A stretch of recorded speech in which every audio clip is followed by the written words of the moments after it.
navukanye ubwandu maze kuvukana nza kujya kunywa imiti ahitwa kwa Padiri Gikondo.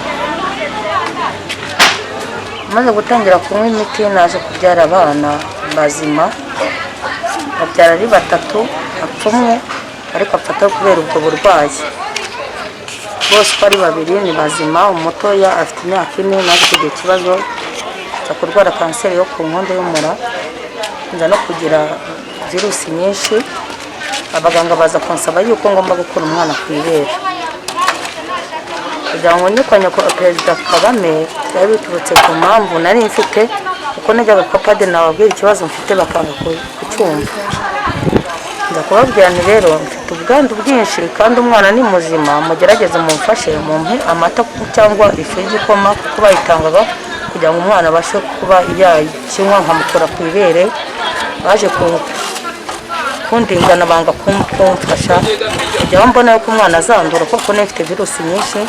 Naje kwandika urupapuro njya muri presidence, nese muri presidence baranyakira, nandika urupapuro ndarubereka, baza gusaba bahamagara mu Gikondo baravuga ati kuki mudafasha umukunzi Sylvia kugira ngo afashe umwana, ko umwana tugaragara tubona ko ari muzima ariko virusi yerekana ku mpapuro ko ari nyinshi zishobora kuzamutera ikibazo, umwana akaba yakwandura.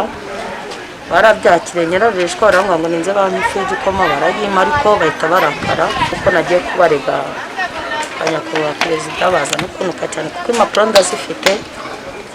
Byabaye ngombwa ko mba nkagicibwa kwa muganga kugeza igihe kinini. Witwa Animari Masiraje gusimburwa haza undi, ariko Animari akomeza kungendaho kuko ari we uduhagarariye mu bantu baduha imiti kwa Padiri. Imfashanyo zaza akazifunga kuri gihe haza amazina yanjye akafunga.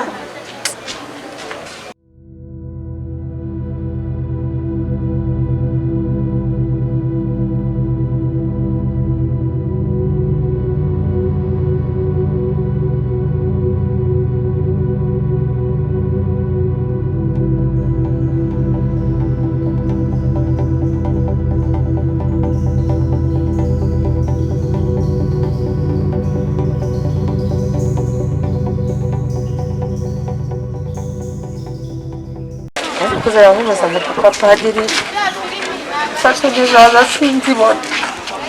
Nagera kwagurira kwabwira abandi baganga mu itsinda twari turimo mu nama kuko ari 3,000 baduha buri kwezi. Yambara ngo dore wa mugore wajya kuturega kwa Kagame. Yanoteje igihe kirekire kinini cyane mu buryo bukabije, bigeraho bafata izina ryanjye ku mafaranga bari baranyandikiye akazajya ahabwa mu izina ritari iryanjye, baranze ko nyafata. Bigeze aho ngaho najya gufata imiti nabwo kanserereza cyane, byatumye binagahinda mbona ko ari igihe azama imiti idakwiriye ndababara. Numva kuzanya nkomeza nkamureba numva ntabwo byashoboka, ndabyibura ndavuga nishaka nzapfe n'ubundi ni hahandi. Maze guhera mu kwa mbere zitasubira kwa Padiri kwa kunteza imiti narayihagaritse, ntabwo nyikandagira Igikondo. Ubundi nabaye nawe napimaga 80 nongeze kuri 60.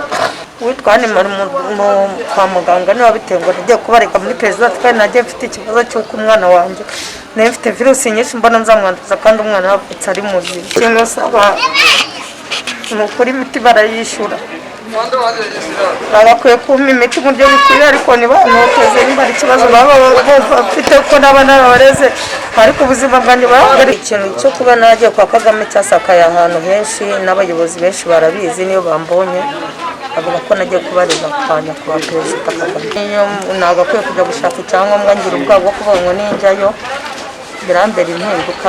Niyo naba nkeneye nk'icyangombwa cyo kuba nagenda nkabwira ikibazo mfite, ariko bintera ubwoba nkavuga nti ninjyayo birambera birebire nkabyihora kuko aho ngeze no ku murenge kuko bwa mbere bampaye icyiciro cya 3 kandi ndi umukene nafite ahantu mba.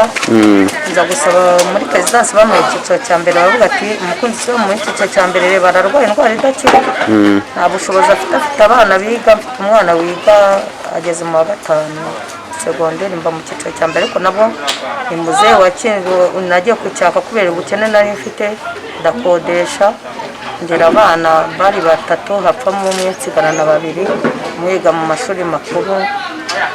Hari ababasha kumufasha bakabimwishyurira, nanjye nkongeraho iyo nyabonye ariko nta nayo nkunda kubona. Ubwo muri izo nzitizi zose kuko bazi ko nagiye kurega ibyo byose, nareze umudugudu, nareze umurenge wa Gikondo, ndega ivuriro rya Gikondo kubera ko nayo mbangamiye, kandi ibyo byose naregaga byaragaragaraga kuko n'inyandiko nyinshi ndazifite nagiye nandika. Babasha no kuhamagara imirenge, bahamagaye umurenge wa Gikondo bavugana na egizekitifu, ariho egizekitifu icyo gihe witwa Kanyesi, araganira aramubwira ati kuki mwahaye Sylvia icyiciro cya gatatu mubona afite ikibazo, afite ubwandu budakira, afite kanseri ku nkondo y'umura, kuki mutabasha kumufasha mukamushyira mu cyiciro atabasha kuzivuza? Urabona ko iyo tujya kwivuza muri Butaro bisaba icyiciro cyangwa kuba ufite ubushobozi. Nabwo ko njye nta bushobozi mfite, byabaye ngombwa ko bandingana, biba ngombwa ko njya kwa nyakubahwa Perezida Kagame, niwe wansabiye kugira ngo njye mu cyiciro cya mbere. Na nyuma n'impunga zaje kuza kugeza iyi saha, kubera iki niyo yaba ari inzu naba nagenewe ntabwo bashobora kujyamo kuko barakare ko nareze, kandi ntabwo nareze najya ngo nabare ubuzima bwanjye n'ubw'abana banjye. Nitwa Umukunzi Sylvia. Ikintu usaba nta kintu atabashije kumenya kwa Perezida Kagame, ntakimusaba nk'umubyeyi nk'uko yagiye atuba hafi, yifuza ko tutagakwiye gupfa ariko tujye kwitwa no hasi. Nagerageze arebe ukuntu adukemurira ikibazo, asabire kugira ngo mbone ahantu ho kwicara no gukomeza kunywa imiti ntatotezwa, kuko naba nagiye kumurega ikibazo nari mfite. Icyo musaba kandi Imana imuhe umugisha.